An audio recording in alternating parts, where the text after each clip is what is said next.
जय श्री गणेश। मैं हूं पंडित जगदीप।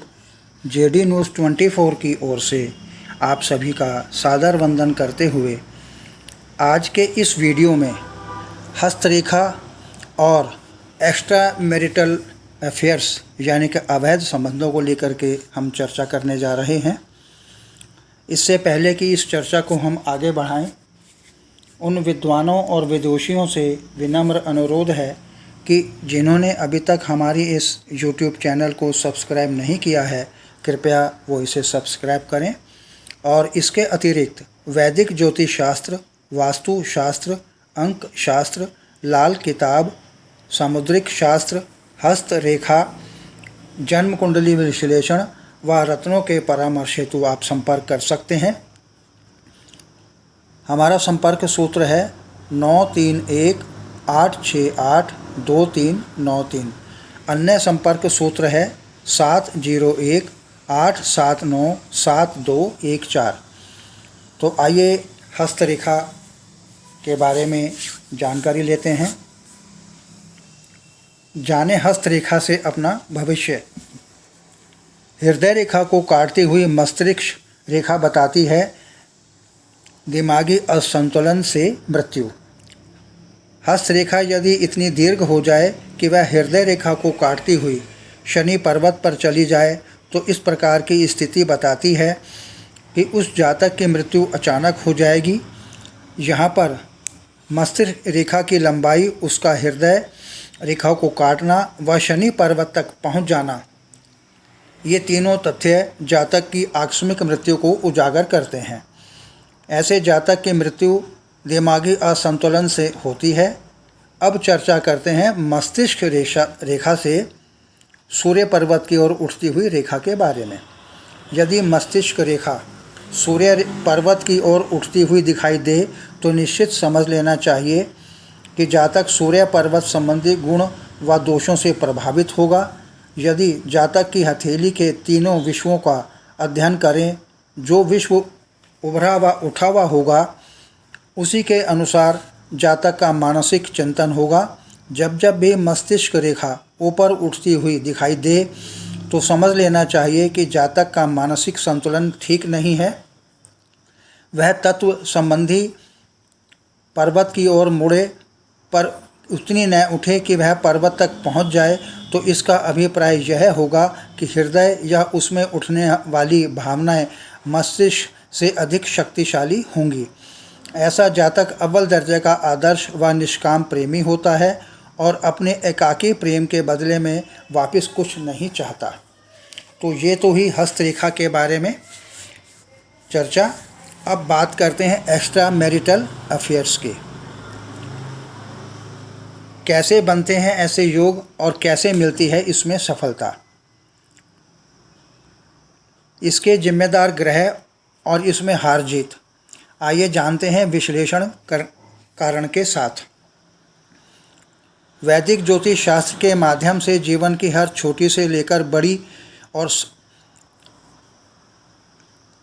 सच्चाई तक जानी जा सकती है। यहाँ तक कि एक्स्ट्रा मैरिटल अफेयर्स अर्थात अवैध संबंध जैसे विषय पर भी स्पष्टता मिलती है। चंद्रमा मन का कारक होता है और काम वासना व मन से जागृत होती है। लग्न जातक स्वयं होता है। पंचम भाव प्रेमिका या प्रेमी और सप्तम भाव जीवन साथी का होता है।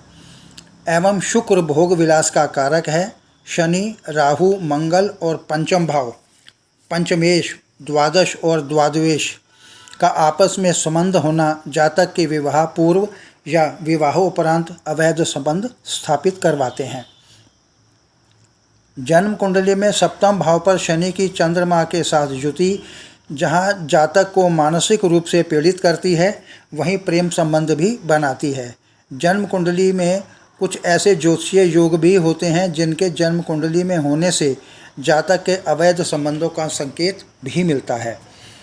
जन्म कुंडली में शनि और शुक्र की युति वैवाहिक जीवन में किसी अन्य का आना बताती है। पंचम भाव में शनि, शुक्र और मंगल की युति अवैध संबंधों का निर्माण करवाती है। मेष या वृश्चिक राशि में मंगल के साथ शुक्र के होने से विपरीत लिंगी से घनिष्ठता बनती है। जन्म कुंडली में चंद्रमा से द्वितीय स्थान में शुक्र हो तो सुनफा योग का निर्माण होता है। ऐसे जातक भौतिक सुखों की प्राप्ति करते हैं, उनका सौंदर्य आकर्षक होता है, अन्य स्त्रियों से शारीरिक संबंध की प्रबल संभावना बनती है। द्वितीय, छठे और सप्तम भाव के किसी भी स्वामी के साथ शुक्र की युति लग्न में होने से जातक का चरित्र संदेहास्पद होता है। सूर्य और शुक्र की युति मीन लग्न में होने से जातक को अत्यंत कामुक भी बनाती है और उसके अवैध संबंध बनते हैं तथा ऐसे जातक की काम वासना की तृप्ति शीघ्र नहीं होती। बुध और शुक्र की युति यदि सप्तम भाव में हो तो जातक अवैध संबंध के लिए नए नए तरीके अपनाता है। शनि, मंगल और शुक्र का काम वासना से घनिष्ठ संबंध है। यदि मंगल शुक्र में शनि और मंगल के साथ सप्तम भाव में युति बनाए तो जातक समलिंगी होता है। यही युति यदि अष्टम, नवम, द्वादश भाव पर हो तो जातक का अपने से बड़ों के साथ अवैध संबंध होता है। मंगल और राहु की युति अथवा दृष्टि शुक्र पर हो तो जातक कामों होता है एवं अवैध संबंध बनाने में उसका मन भटकता रहता है। चतुर्थ, सप्तम, दशम भाव में गुरु पर मंगल, शुक्र का प्रभाव और चंद्रमा पर राहु का प्रभाव हो तो ऐसे जातक अवैध संबंध बनाने के लिए सभी सीमाओं का उल्लंघन कर देते हैं। लग्न में शनि का होना जातक की काम वासना को बढ़ा देता है। पंचम भाव में शनि होने से अपने से बड़ी स्त्रियों के प्रति अवैध संबंध बनाने के लिए जातक को आकर्षित करता है। शनि का सप्तम भाव में चंद्रमा के साथ होना और मंगल की दृष्टि पड़ने से जातक वैश्यगामी होता है।